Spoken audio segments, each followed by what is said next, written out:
All right, national and local news broadcasts, horrific images of terror, tragedies, and trauma unfolding after major weather events. But how can you make sure that you're given to groups that can do some real good? Sandra Guile from the BBB is here to help guide us through the process. And I guess that, you know, people who want to scam you out of your money, they really have no conscience about this sort of thing. Unfortunately, no. I mean, what we would all love to do is unplug from the socials and not see the horrific images of people suffering. But it's quite the opposite. When we see somebody suffering, we want to reach out and help. Yep. This is the prime opportunity that scammers and fraudsters see that. They say, you know what, how can I make money off of this opportunity, off of somebody else's tragedy? So what they will end up doing is they'll buy online advertising, pop-up ads and that kind of thing, search engines and that kind of thing, and they'll advertise there with a particular charity that sounds an awful like a local organization that you intend to give to.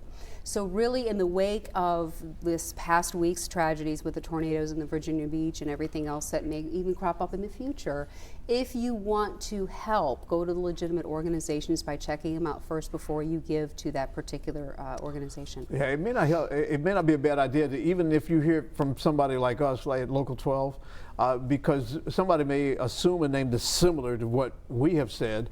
So maybe go directly to another website or to some other place that vets these kind of places. Absolutely. If you go to give.org or bbb.org, guarantee you're going to find a lot of that. You're going to find that information vetted by us or by Give as well.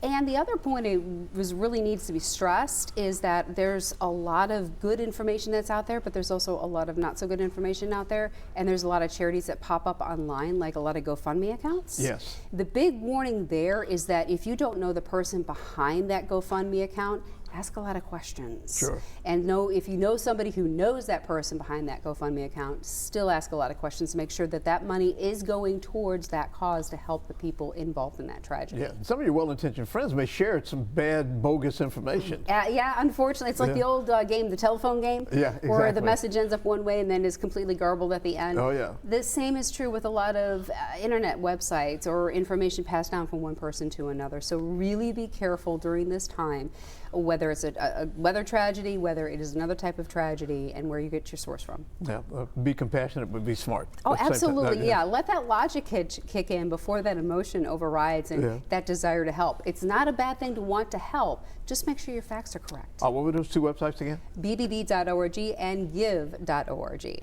All right, very good. Good advice from our friend Sandra Guile. You don't have to question that. This is a good source right here. All right, Thank you. Let's check our weather. Here's Tara.